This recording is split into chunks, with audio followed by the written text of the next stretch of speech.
సమరం న్యూస్ ఛానల్కు స్వాగతం. ఈనాటి ముఖ్యాంశాలు. జాహ్నవి కుటుంబానికి 262 కోట్ల పరిహారం. మద్యంలో 3200 కోట్లు చిన్న అవినీతి కాదు. మరో 114 రఫేల్ యుద్ధ విమానాలు. హైకోర్టు అదనపు న్యాయమూర్తిగా బాలాజీ ప్రమాణం.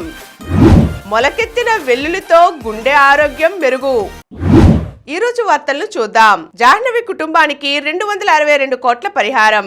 అమెరికాలో పోలీస్ అధికారి నిర్లక్ష్యానికి ప్రాణాలు కోల్పోయిన జాహ్నవి కేసులో కీలక పరిణామం చోటు చేసుకుంది. అబ్బే, ఈ ప్రాణానికి పెద్దగా విలువేమీ లేదు. $11,000 ఇస్తే సరిపోతోంది.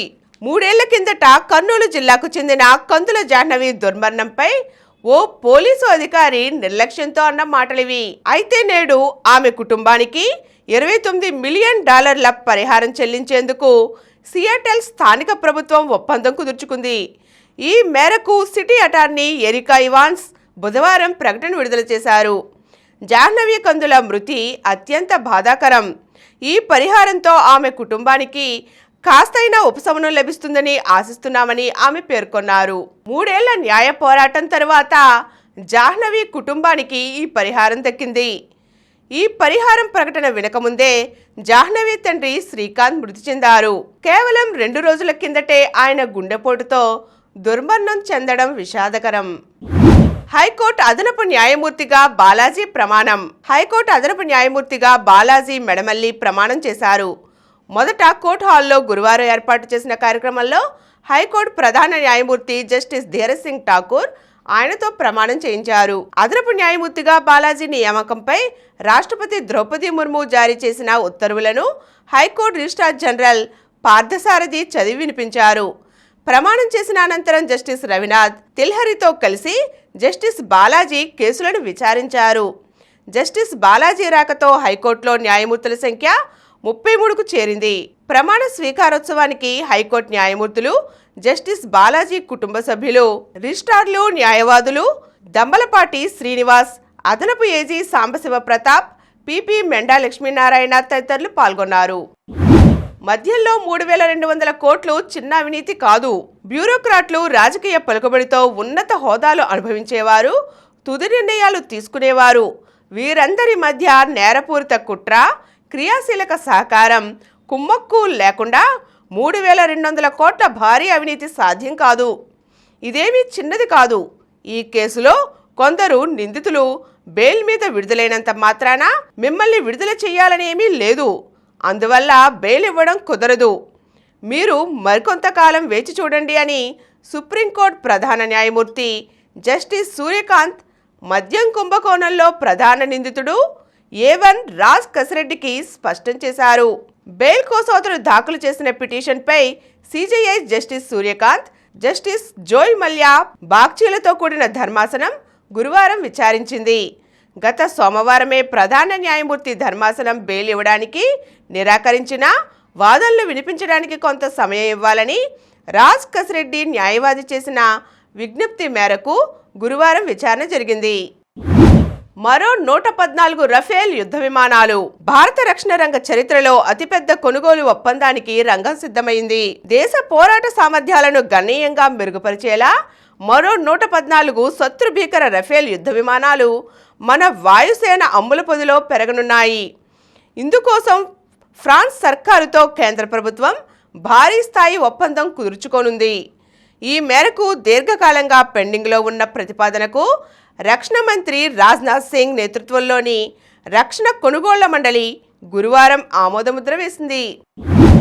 మొలకెత్తిన వెల్లుల్లితో గుండె ఆరోగ్యం. వెల్లుల్లి వల్ల ఎన్నో ఆరోగ్య ప్రయోజనాలు చేకూరుతాయి. గుండె ఆరోగ్యాన్ని పెంచడంలో, రక్తపోటు, కొలెస్ట్రాల్ నియంత్రణ ఉంచడంలో ఇది సహాయపడుతుంది. మొలకెత్తిన వెల్లుల్లి తినడం వల్ల రెట్టింపు స్థాయిలో పోషకాలు లభిస్తాయి. మొలకెత్తిన వెల్లుల్లిని తీసుకోవడం క్యాన్సర్ను నివారించడంలో చాలా ప్రయోజనకరం. మొలకెత్తిన వెల్లుల్లిని తీసుకోవడం వల్ల గుండె జబ్బులు తగ్గుతాయి. ఇందులో ఉండే ఎంజైమ్లు గుండెను ఆరోగ్యంగా ఉంచుతాయి. ఇప్పుడు కొన్ని సంక్షిప్త వార్తలు చూద్దాం. పోలవరం 85% పూర్తి.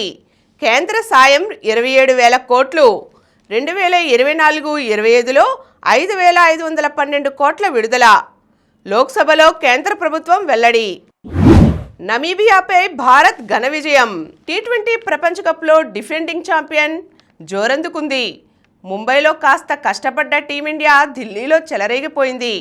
అటు బ్యాట్తో ఇటు బంతితోనూ సంపూర్ణ ఆధిపత్యాన్ని ప్రదర్శించింది. ఇషాన్ కిషన్, హార్దిక్ల విధ్వంసంతో భారీ స్కోరు చేసిన భారత్ వరుణ్ చక్రవర్తి మాయాజాలంతో ప్రత్యర్థి నమీబియాను అలవోకగా ఓడించింది. నేపాల్పై ఇటలీ గెలుపు. ఫుట్బాల్ దిగ్గజం ఇటలీ క్రికెట్లో దుమ్ము రేపింది. తొలిసారి టీ20 ప్రపంచ కప్లో ఆడుతున్న ఈ ఐరోపా జట్టు తొలి విజయాన్ని అందుకుంది. తన తొలి మ్యాచ్లో ఇంగ్లాండ్కు చెమటలు పట్టించిన నేపాల్ను చిత్తుగా ఓడించింది. ఒమన్పై శ్రీలంక గెలుపు. శ్రీలంక దంచేసింది. పల్లికలేలో పరుగుల వరద పారించింది. టీ20 ప్రపంచ కప్లో రెండో విజయాన్ని అందుకుంది. కుశాల్ మెండిస్ 61 పరుగులు, పవన్ రత్నాయకే 60, దసున్ సానకా 50 పరుగులతో విధ్వంసం సృష్టించారు. దీంతో శ్రీలంక 105 పరుగుల తేడాతో ఒమన్పై గెలిచింది. ఐశ్వరి పసిడి గురి. ఆసియా షూటింగ్ ఛాంపియన్షిప్లో ఐశ్వరి ప్రతాప్ సింగ్ తోమర్ సత్తా చాటారు. పురుషుల 50 మీటర్ల రైఫిల్ 3 పొజిషన్లో అతడు స్వర్ణంతో మెరిశాడు. టీ20 ప్రపంచ కప్లో నేడు Australia versus Zimbabwe, Canada versus UAE, America versus Netherlands. మరిన్ని వార్తా విశేషాలతో రేపటి సమరం న్యూస్లో తిరిగి కలుద్దాం. Thank you. ప్రతిరోజు వార్తా విశేషాల కోసం అనతి కాలంలోనే 21 కోట్ల వ్యూస్ సాధించిన సమరం ఛానల్ సమర్పించు సమరం న్యూస్ ఛానల్కు సబ్స్క్రైబ్ చేయండి, లైక్ చేయండి, మీ ఫ్రెండ్స్కు షేర్ చేయండి. అలాగే ప్రక్కనున్న గంట సింబల్ని ప్రెస్ చేయడం మర్చిపోకండి.